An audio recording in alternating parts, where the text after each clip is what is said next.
Oi, pessoal, tudo bem com vocês? Hoje a gente vai falar sobre o capítulo 9.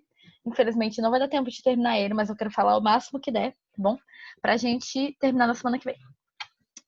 O capítulo 9, então, ele vai falar sobre um processo de democratização no nosso país. Porque a gente estava vivendo, né, todo aquele período em que o Vargas, né, governou e deixou de ser uma democracia, né? Na verdade, ele tornou uma ditadura. Até que todo aquele movimento de pós-guerras, as pessoas vão questionar ele, como que ele pode apoiar o lado da aliança, sendo que, na verdade, ele nem era uma democracia. Então, vão pressionar ele para que ele realmente vá democratizando com o tempo. Vou compartilhar aqui os slides com vocês. Por que eu escolhi breve redemocratização? Porque não vai durar muito tempo, tá? Logo é o golpe militar. Então, o início. Fim do mandato de Getúlio Vargas, acontece uma eleição, primeiramente, para existir uma Assembleia Constituinte, para criar uma nova Constituição. Então, toda vez que a gente falar sobre uma Assembleia Constituinte, ela vai tratar sobre Constituição, sobre as leis, como que elas devem ser tratadas. O ideal é que a Constituição não fique trocando muito, não. Mas, na nossa história, a gente vai trocar várias vezes de Constituição. Tá? E a última Constituição, lembra que a gente tinha estudado sobre isso na semana passada? Era aquela ideia da Constituição polaca, em que eles tinham ideias muito parecidas com as ideias fascistas. Então, é o novo mundo, né? Esse período agora de pós-guerras mundiais, em que existe um mundo bem polarizado, né, contra capitalismo versus socialismo, Estados Unidos versus União Soviética. Já estudaram isso em geografia no passado. Então, hoje a gente vai estar estudando os impactos aqui no nosso país, né? Em que nós vamos precisar de uma democracia ou de uma constituição, e essa constituição vai surgir em 37, tá? Vai ter ideias, vai ser uma constituição de caráter liberal, então aquela ideia de que mínima intervenção possível do Estado, né, na economia, em que o Estado vai deixar ali a economia se regir sozinho, tá? Deixa eu adicionar o pessoal que está entrando agora. E pessoal, tô atrasado, pessoal. E esse caráter liberal, ele vai ser definido principalmente na economia, mas no sentido dos três poderes, em que não existia mais no período de Vargas, né, já que ele era o único poder, ele excluiu, lembra que a gente falou, o Senado, acabou com a Câmara, então não tinha mais os três poderes para administrar, né, e tinha só ele. Para acabar com isso e não acontecer isso de novo, na Constituição de 37 vai ser bem definido bem definido cada poder, tá bom? Lembra? Falei para vocês, quem não sabe sobre os três poderes, dá uma estudada, que é importante, faz muito mais sentido quando você entende qual a utilidade de cada um dos poderes. Então, aí nós temos, né, definições bem claras do executivo, legislativo e judiciário.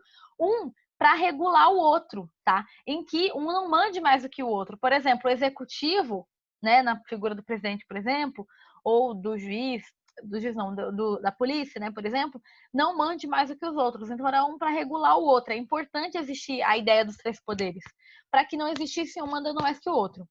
Nessa nova Constituição, uma diferença grande, as mulheres poderiam votar. Então, olha, na Constituição de 37, as mulheres vão ter direito ao voto, tá?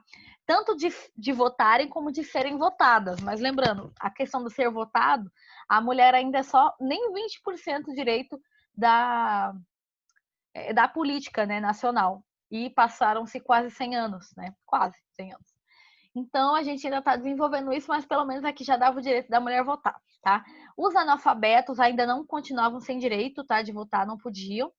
O Estado manteve, a Estado com manteve a intervenção com os sindicatos. Lembra que Getúlio Vargas vai criar essa intervenção dos sindicatos em que você não pode falar mal do governo e eles estão ali para regular os sindicatos, então nessa Constituição ainda vai existir isso. Página 70, né? Vai 70? Não, 69 ainda. Vai falar sobre a tutela indígena. Quem não sabe o que é tutela? Tutela, então, é aquela ideia de que você não pode, ainda não é responsável pelos seus atos, não tem condições, seria? Talvez. Não tem condições de se manter, tá? Por exemplo, eu não sei se vocês acompanham a mídia, né? De cantores, etc. Essa semana eu tava vendo várias vezes, semana passada e essa, em que eles estavam falando sobre a questão da Britney Spears, né? Que é uma cantora internacional, ela é cantora desde os 15 anos, se eu não me engano, ela é desde novinha e ela é casada, já foi casada, tem vários filhos, e ainda assim ela o pai dela é que administra os bens e toda a carreira dela. Por quê? Durante um período ela teve um problema emocional e acabou que o Estado achou que ela não tinha condições de mandar na fortuna dela ou mandar na estrutura. Então, por isso, o pai dela é que, na verdade, ela é, mesmo sendo uma mulher adulta, ela é tutelada pelo pai, né? Isso vale também para as crianças, né?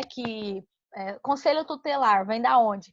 As pessoas não estão conseguindo manter ali a criança, o conselho tutelar vai ser uma espécie de um setor do Estado para cuidar, né, tutelar ali daquela criança que não tem condições. Isso vale também para idosos que não têm ou que têm algum problema emocional, psicológico. Tudo bem? Entenderam o que é tutela? Se sim, joinha. Se não, bate palminha.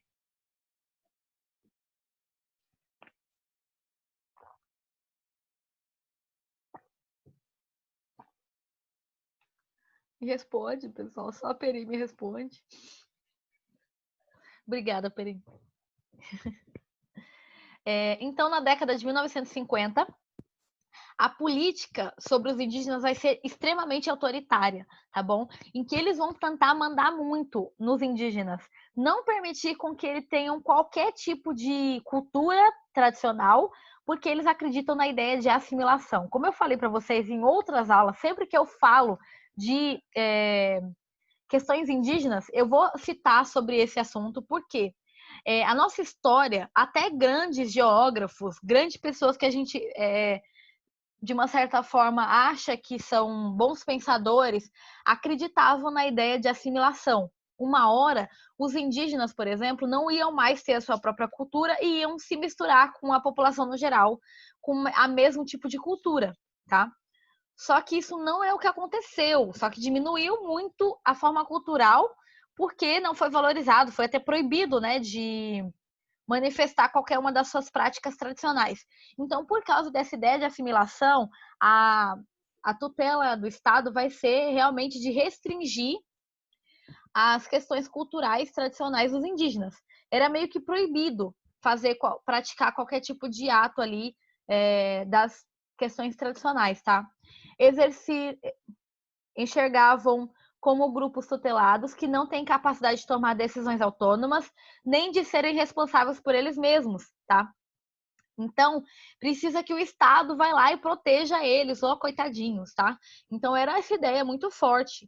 E isso vai destruir muito várias tradições indígenas por causa dessa ideia de assimilação. Gente, se alguém tiver alguma dúvida, pode colocar aí, tá, no chat. Essa é uma comunidade caingangue, tá? Pelo que eu tava lendo lá na internet, enquanto eu pesquisava as imagens. Tutela indígena ainda. Os grupos indígenas lutavam por seus direitos, ainda lutam, né? Principalmente o de viver em suas terras. Por quê? Quando vocês estudaram lá Guerra do Paraguai, no ano passado, a gente comentou, tanto eu quanto a outra professora comentamos, que quando acontece a Guerra do Paraguai, antes disso, os indígenas já estavam em aldeamentos, né? O Estado tinha tomado esses indígenas, colocado em aldeamentos do Estado e não mais da Igreja Católica, como aconteceu no início, né? E para poder civilizar esses indígenas, colocar esses indígenas mais parecidos com o não índio, tá? Ou não indígena.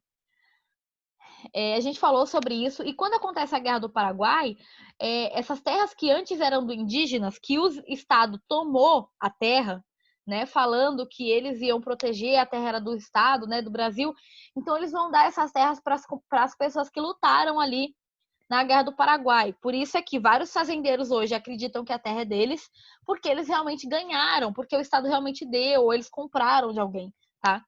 Então eles têm papel para provar. Em compensação, os indígenas perderam as suas terras porque eles foram obrigados a sair de lá. tá? Então, eles lutam até hoje por uma possibilidade de voltar para suas terras de origem, tá? De forma não tutelada, em que eles tenham liberdade de praticar suas tradições, seguir as suas crenças, demarcando tanto que para proteger com que eles tivessem possibilidades de praticar essas crenças, eles vão demarcar nas aldeias que eles moravam, né, nas regiões que eles moravam, um ponto mais no centro da aldeia, mais no centro da terra, para que ninguém chegasse lá e tomasse. Se fosse tomando os pontos dos cantos, né, aquela região ali, eles iam poder continuar a sua tradição. Na Constituição de 46, apoiava a ideia de tutela. Só que em 1950, aconteceu uma convenção internacional chamada Proteção de Populações Indígenas e Tribais. Então, era a ideia de que essas comunidades tradicionais, tanto indígenas quanto os. Ai, meu Deus, como é que chama? Na Austrália? Aborígenes. Os aborígenes australianos, eles tivessem um pouco mais de direitos, já que tomaram as terras, né? E isso vai causar uma pressão internacional para que eles tivessem direitos. Aí junta com a luta indígena, que já estava acontecendo aqui, e eles vão ter, então, uma revisão sobre como tratavam os indígenas e vão começar a ter um processo de demarcação de terras. Então, apenas em 1950, que as terras vão começar a ser, aos poucos, devolvidas a alguns grupos indígenas. Não consigo ler aqui. Aborígenes. Aborígenas, não. Aborígenes. Que são as comunidades tradicionais na Austrália. Não é a mesma que é aqui no nosso território. Mas são nomes dados por não indígenas, né? Ou não comunidades tradicionais. Tá? Ainda assim é como eles são conhecidos. Rompendo, então, essa política de assimilacionismo. Então, eles vão entender que essas comunidades querem sim valorizar a sua cultura, querem sim manter a sua cultura do jeito que era, o mais próximo possível, e que ninguém vai tirar isso deles, não, tá? Então, eles vão lutar e vão conseguir, conforme o tempo, a demarcação. Só que se você pensar bem, se você acompanha qualquer jornal ou a qualquer comunidade indígena que fala sobre. Pode ser no Facebook, nem precisa ser muito pesquisando, não, porque é uma forma deles se expressarem, né? A gente vê o quanto acontece de assassinato indígena por causa de luta de terra, né? Mesmo em terras demarcadas como território indígena. Ainda assim, estava até contando para o pessoal lá do sétimo ano, né? Que a gente está dando comunidades indígenas para eles e tem a parte tem uma indígena que estava aparecendo, que é uma líder, né, de uma comunidade, e eu fui ver como é que estava a situação dela. E aí, na semana retrasada, a aldeia dela foi baleada, foi metralhada, na verdade, a aldeia dela. Só que assim, ela sobreviveu, tá meio machucada, mas tá viva, né? Só que é muita gente que morre desse jeito, porque as rixas indígenas com os fazendeiros é muito, muito grande, tá? Opa. Essa imagem aqui é do Alto do Xingu, tá, gente? É que a gente vai falar sobre isso. E aí foram criados 3 grandes parques indígenas. Conforme o tempo, foram criadas outras regiões, mas esses aqui são os principais, em 61, tá? Sendo o mais conhecido o Parque do Xingu.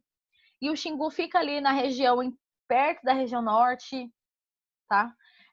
Em que é um território demarcado para várias comunidades indígenas.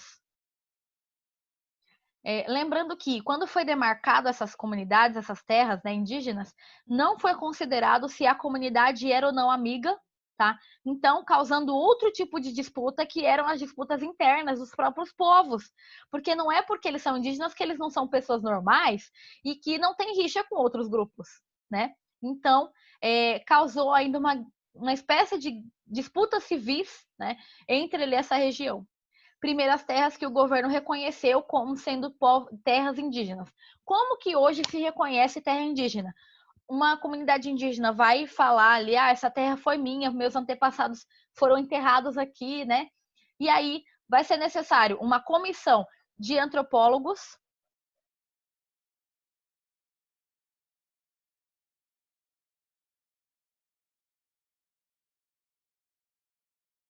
Que coisa estranha. Uma garrafa no chão que eu tenho de vidro começou a balançar sozinho. Tá bom. É... Enfim.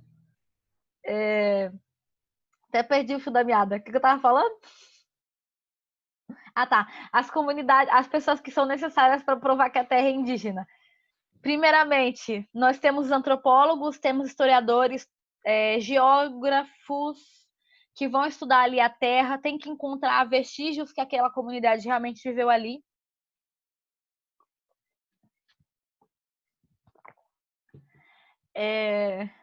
E vários outros grupos. Então, nós temos, por exemplo, o IFAM, né, que vai ajudar nesse processo, que é uma comunidade, é um grupo de história, né, que ajuda nesse processo, assim como existem partes do governo que servem apenas para fazer isso, apenas para cuidar dos indígenas, né, da lei deles, do direito deles, porque conforme o tempo eles foram reconhecidos como civilizações tradicionais, então eles têm os direitos que não são exatamente os mesmos direitos que os nossos, tá? Porque a nossa cultura é diferente da deles, então eles têm esses direitos garantidos pelo Estado, mas esses direitos que foram garantidos aqui nesse período vão ser perdidos de novo quando acontece o golpe militar. Sendo assim, não poderiam ser ocupados por outros grupos nessas terras que foram demarcadas. Dentre essas terras, teriam autonomia para viver segundo suas tradições. Isso vai ser interrompido em 64 no golpe militar. Na página 70, vocês vão ver sobre a luta contra o racismo, tá? Em 1940, é bem forte a luta contra o racismo no Brasil.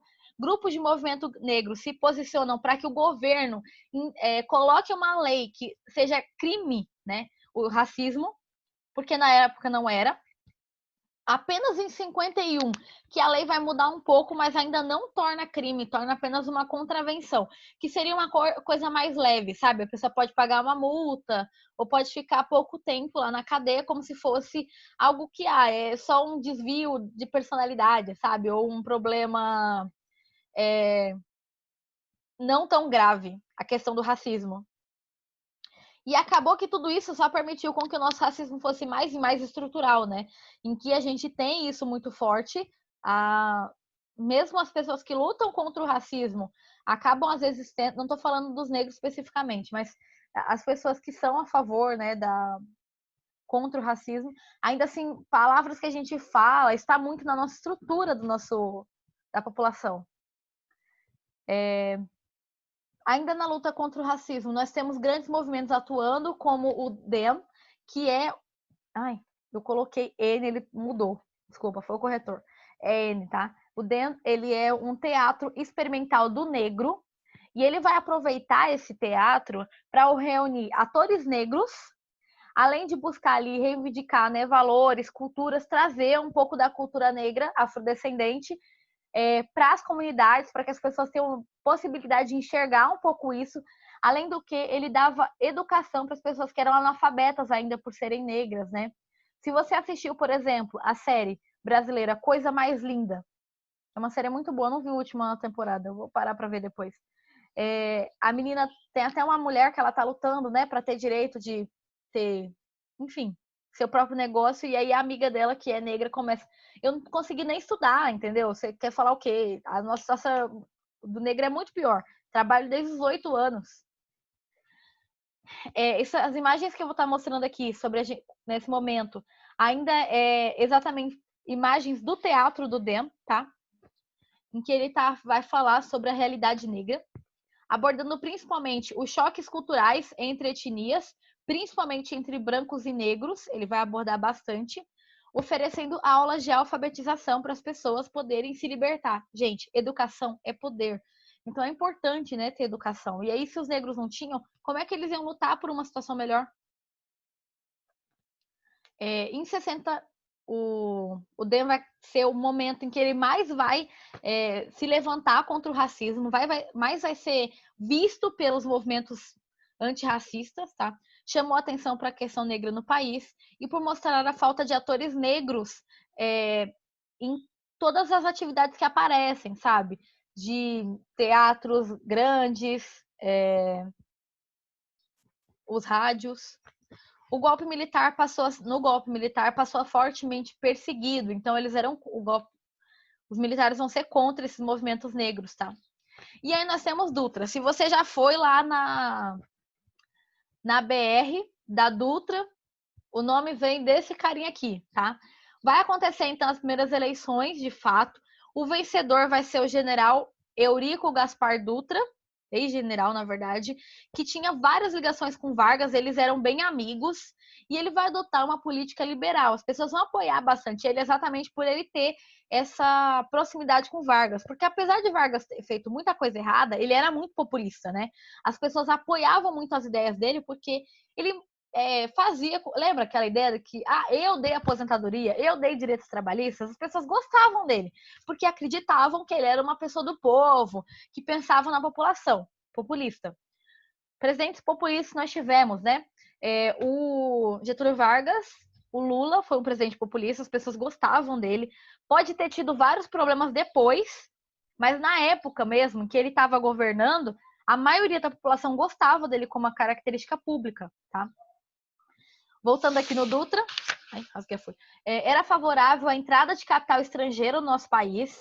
Ele vai vai facilitar, melhor falando, vai facilitar várias empresas estrangeiras entrar no nosso país para que gere emprego e traga dinheiro.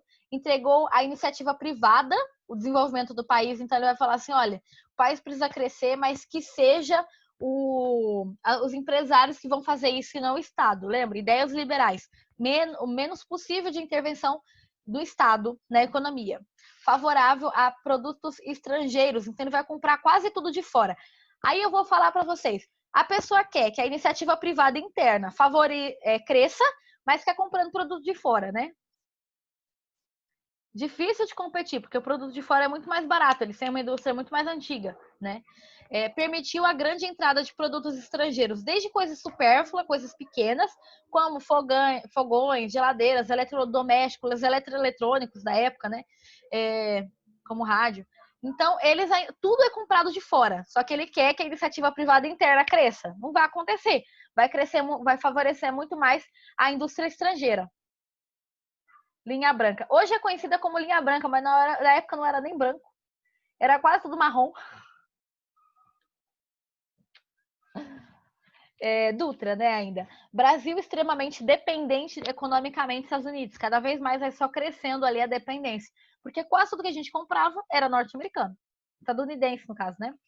Tudo isso comprometeu nossa moeda. Por quê? Era muito dinheiro de fora, a nossa moeda desvalorizou. Moeda desvalorizada, como está acontecendo com a gente agora de novo. Alta inflação, por isso é que o arroz está custando até R$46, que eu vi hoje quando eu acordei. Meu professor tirou uma foto no mercado, eu falei, meu Deus do céu, um saco de arroz, R$46. É bom a gente começar a plantar, gente. Todo mundo tem a sua plantinha aí em casa para comer consumo de subsistência, tá? Porque comprar alimento vai ficar muito caro. Por quê? Não é à toa que eu falando de economia, né? Rapidinho. Não é à toa que a gente tem essa questão da moeda de R$200 agora, né? A nota de R$200. É porque os R$100 já estava muito desvalorizado. Estava assistindo um geógrafo e economista comentando que a moeda está tão desvalorizada que R$100 hoje compraria o mesmo que R$36 compraria 10 anos atrás. Entendeu?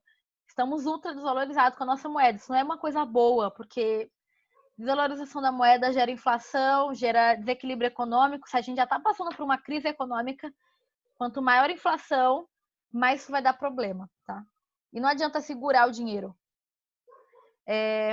O desemprego aumenta com alta inflação, surgiram manifestações contra o governo, porque a inflação está alta, o dinheiro desvalorizado, todo mundo desempregado, porque as indústrias de fora acabam, às vezes, até trazendo gente de fora, então não gera emprego para o povo daqui.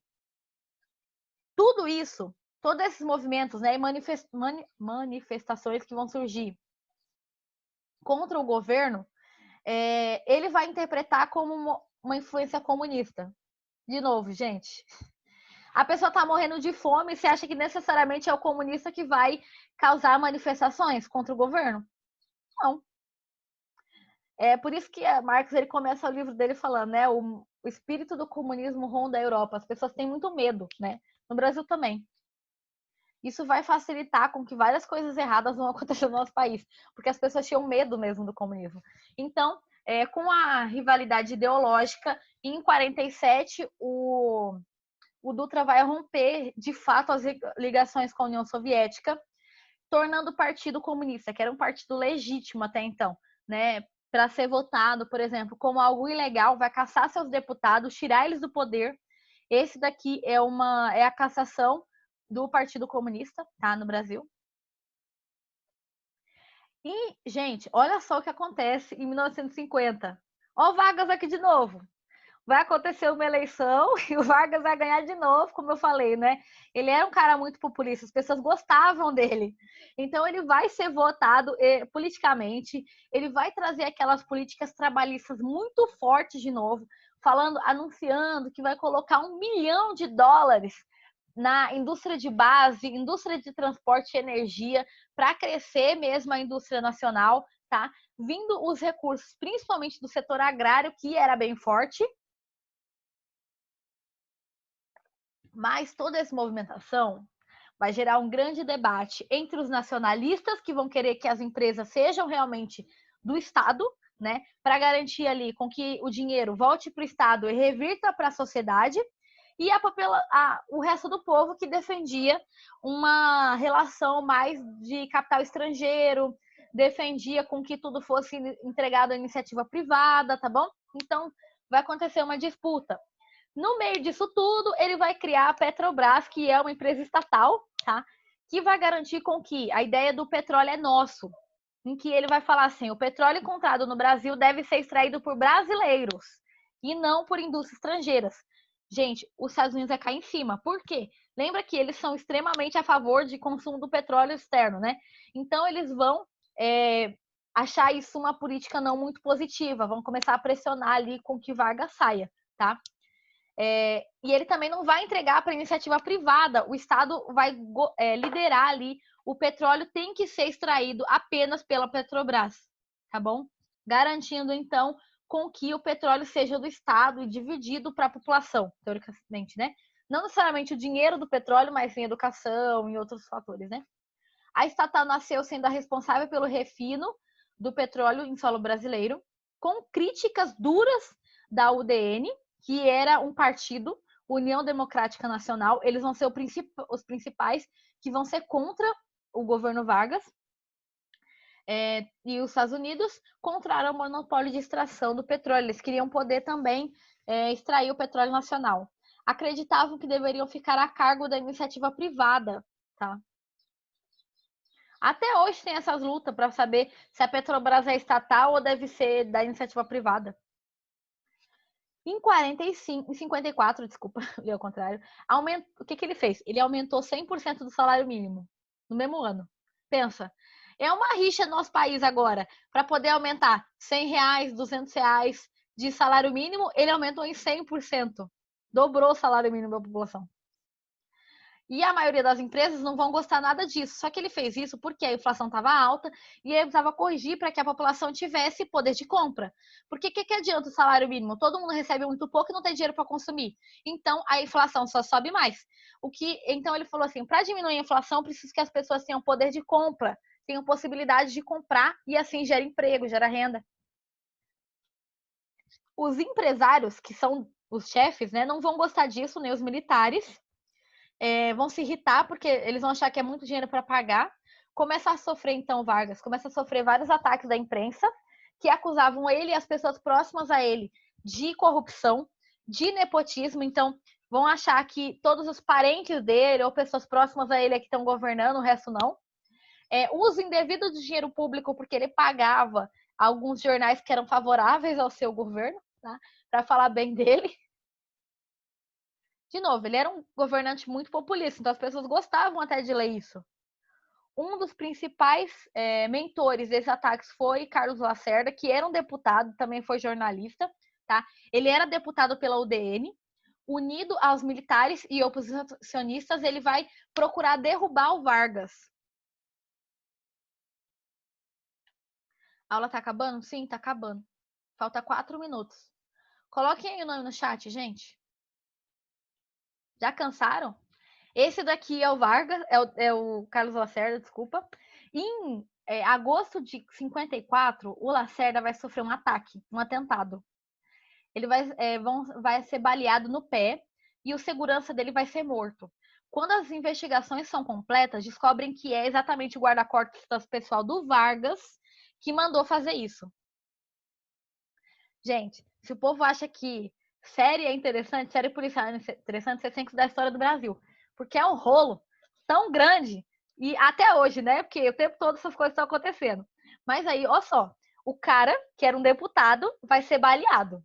E o segurança dele é morto. Descobrem que é o guarda-costas do Vargas, mas pelo que foi descoberto, o Vargas não tinha nada a ver com isso, ele não sabia, tá? O guarda-costas aparentemente agiu, não se tem certeza, mas o que saiu do jornal foi isso. Que ele não sabia e que o guarda-costas agiu em função de, tipo, proteger o Vargas, porque ele era muito a favor do Vargas.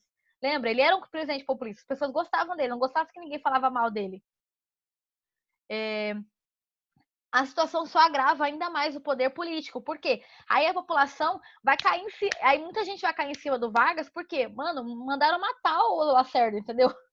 Acharam que foi um atentado que era impossível o Vargas não saber da informação. Situação que agravou ainda mais a crise política. A UDN passou a exigir a renúncia do presidente. Vai falar assim, ele mandou sim, não interessa se saiu no jornal que ele não mandou. Você acha que o Vargas não tinha nada a ver com isso? Então, em 24 de agosto de 24 de agosto de 54, o presidente se suicida com um tiro no coração, deixando uma carta, 2 cartas ao povo. Sua morte gerou grande impacto na sociedade. Gente, as pessoas foram em massa no velório dele. Era muita, muita gente. Quem assistiu o filme que eu falei para vocês do Vargas, tem todo esse processo em que ele tá lá no catete, né, que é o local onde ele vai ficar, e as pessoas meio que ao DN e os militares vão meio que criar um estado de sítio. Vão falar assim, você só sai daí quando você renunciar. E aí tem muita gente que fala assim, esse suicídio foi meio estranho, porque um tiro no coração, como é que você atira no seu coração? Entendeu? As pessoas acharam meio esquisito essa informação.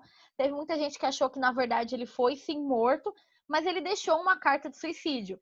É uma carta fácil de achar na internet, eu trouxe aqui para vocês. É uma carta até interessante porque ele vai falar ali do movimento, né? Eu vou ler só a parte de cima. Ai, tem um negocinho aqui que tapa minha visão. Aí eu compartilho com vocês depois. Júlia Perim, Maria Vitória, Mariane, Júlia Bueno. Vai com Deus. Gabriel, Kemily, Isadora, Camille. Mas alguém não colocou o nome no chat? Rafaele.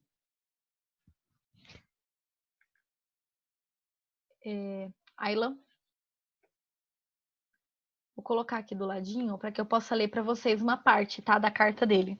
Mais uma vez, as forças que os interesses contra o povo... Nossa, tá muito ruim de ler. Condenaram novamente... Ai, gente, não tá dando para ler, porque tá datilografado e eu cresci o negócio e agora eu não tô conseguindo ler. Mas procura na internet depois, é bem interessante. Luiz Felipe vai falar exatamente sobre esse movimento que ele estava vivendo, toda a pressão, e o final ele vai finalizar ali com ele saindo, né, do mundo, mas entrando para a história como um dos presidentes que mais ficou no poder, e a população era muito a favor dele, mesmo que ele tivesse vários tipos de pressões. Tudo bem? Amo vocês, estou morrendo de saudade. Até semana que vem. Tchau!